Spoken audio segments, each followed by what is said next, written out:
Hello. Today's focus is the vocalic portion of nonverbal communication and the meaning behind what we say. We will walk you through an understanding of vocalics and bring to light the range of cues that each of us utilize in our nonverbal language every day. After each explanation, we will show you media examples that showcase what we mean. As you can see in this chart, there are many ways we can communicate. Although most people are able to take an idea and form it into words, the message and tone of the idea are accentuated by nonverbal communication. Here highlighted are pitch and tone. Vocalics also represent volume, rate, resonance, articulation, and silence. Before we go any further, let's define what we mean by vocalics. Vocalics is also known as paralanguage and is the way we use our voice to convey a meaning through silence, laughter, sighing, pauses. It's how you say your words. It's the meaning behind what we are actually saying. It can be specific to your culture and social norms. The voice colors the impression we form of others and influences our attraction to them. The first subcategory of vocalics we will cover is pitch. Pitch involves the tone in which a word is spoken. It is not to be confused with volume, which we will cover next. It is often accompanied by facial expressions. For example, the question "what" can be interpreted in many different ways depending on the tone. We have the inquisitive "what?" The frustrated "what?" to convey a specific emotion. The only difference in each of these examples is the pitch. The voice rises and falls in a pattern that can help indicate what the speaker is trying to encode. We are going to illustrate pitch next by showing Mrs. Weasley from the Harry Potter series. This is a great example because her voice pitch changes depending on who she is talking to. As she speaks to her children, she is trying to convey anger and fear, so her pitch goes up accordingly. As she talks to Harry, she uses a softer pitch to show understanding and hospitality. The second clip is from the show Friends. In this scene, Ross is trying to pretend that he is fine after walking in on Joey and Rachel kissing. He repeats the word in a few different pitches. Let's watch. Where have you been? Harry, how wonderful to see you, dear. Bed's empty, no note, car gone. You could have died. You could have been seen. Of course, I don't blame you, Harry, dear. You are happy, then I'm happy for you. I'm fine. Really? Absolutely. I'm fine. Volume and pitch tend to go together. They are both unique ways to give a special meaning to a word or phrase. Volume can help get a point across by intensifying the message. It's important to note that we all have a unique volume. Some people have a much lower, normal volume level, and some have a much higher volume level. It can depend on many different factors, including culture and physical ailments, such as hearing loss, for example. For the examples that we're going to show you today, we will focus on two drastically different volume intensities. The first is from the show The Office. In this scene, Michael is yelling "no" repeatedly. We can tell that this is most likely not his normal tone, and he's in some sort of distress as his body is stiff, his movements are quite sudden, and his face is contorted as he yells. The second example is from Seinfeld. In the scene, Jerry and Elaine are struggling to hear Kramer's date in the restaurant. She speaks in a low volume, which seems to be her normal tone since she is speaking to everyone at the table, and Kramer is fully able to understand what she is saying. She is relaxed and laughing. So let's check it out. No, God! No, God, please, no! No! No! No!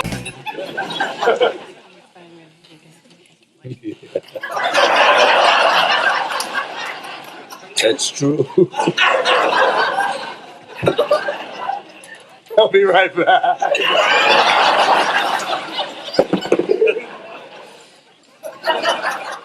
Articulation is the production of sounds which are produced and coordinated with muscles and nerves controlling the timing of the lips, tongue, teeth, and lungs. Articulation is unique because there can be many variants of it, but we typically associate tense articulation with positive traits, such as authoritative or knowledgeable, and lax articulation can be caused by many different reasons. For example, someone who has a lisp is not able to articulate in the same way as others. Society tends to associate the lack of articulation as a sign of weakness. Here are two great examples of strong articulation. It's important to understand that articulation does not always mean the correct pronunciation. We see this in our public speakers. The first gentleman is a naval officer giving a speech. You can see his effort in articulating. He speaks with confidence and with great muscular control. In the second clip, we see Nelson Mandela giving a speech. He has a heavy accent, so his pronunciation is not always accurate, but he speaks with great control. I can assure you that it matters not whether you ever served a day in uniform. It matters not your gender, your ethnic or religious background, your orientation, or your social status. It has the power to inspire. It has the power to unite people in a way that little else does. It speaks to youth in a language they understand. Resonance is what can make a voice attractive or unattractive. Although it varies from one individual to another, we can look at mass media to see what makes a voice enjoyable. When we watch documentaries, the narrator usually has a pleasant and soothing voice. When a character is meant to be disliked, weak, or annoying, the speaker will typically speak with a more nasal-based resonance. What makes it enjoyable or not is how the vibrations from the vocal bands are resonated. As the lungs push air through the vocal bands, they vibrate and resonate according to size and the shape of the various cavities. The examples we are about to show display a typical attractive voice and a voice that is considered unattractive. In the first clip, we have the smooth and masculine voice of James Bond, played by Sean Connery. His voice is strong and rich, which aids in his persona of the suave secret agent. In the second clip, we have a scene from The Nanny. Fran Drescher is well known for having an extremely nasal-based voice. It is higher pitched and considered whiny at times.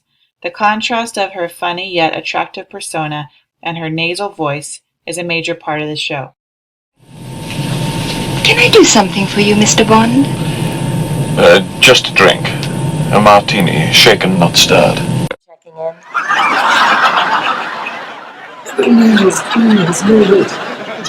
Hi. Excuse me, Miss Fran Drescher, but I am your biggest fan. Oh, thank you. My God, you really do talk like that. I would make this up. Silence can be an incredible nonverbal communication.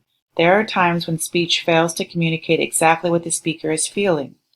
Silence can sometimes emphasize an emotion such as sadness, anger, or happiness. It can also be a sign of thoughtfulness as someone contemplates an answer to a question. It can signal that the speaker is waiting for a response. No matter how it's used, silence is a great tool. For the first example, we see how the director Martin Scorsese uses silence to show the strong emotions in the scene from the movie Raging Bull. This already intense scene is heightened due to the silence. The second example is from the movie Couples Retreat. In this scene, we see an example of couples therapy. The couple is struggling to communicate, and we see how uncomfortable basic communication is between them since they are unable to speak to each other. The silence heightens the uncomfortable situation between them. Let's check out the clips. Come on, Ray.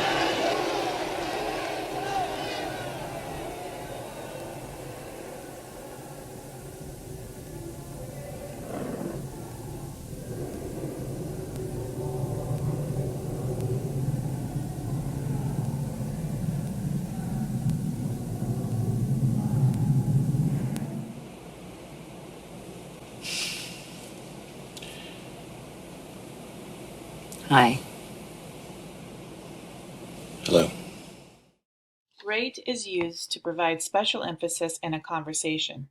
It's about how fast we talk or how slow we talk to communicate a specific On meaning. the palm of your left hand is a Type 1 sustains breaking a fall of 3 to 5 feet. The small remnants of plaster on the tip of your shoe pointed to a careless mason being the culprit. Your new watch, a quality forgery of a Cartier, was most likely purchased through the North African black market, known to reside in Khotan. What do you call a three-humped camel? I don't know.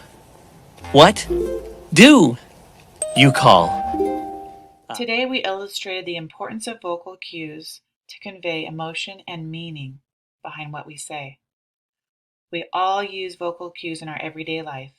We hope you are now able to recognize and label these important parts of our nonverbal communication. By highlighting and diving into the complexities of vocalics, we hope that you are able to encode and decode messages in a new light. Stay safe and have a wonderful day. Thank you for your time.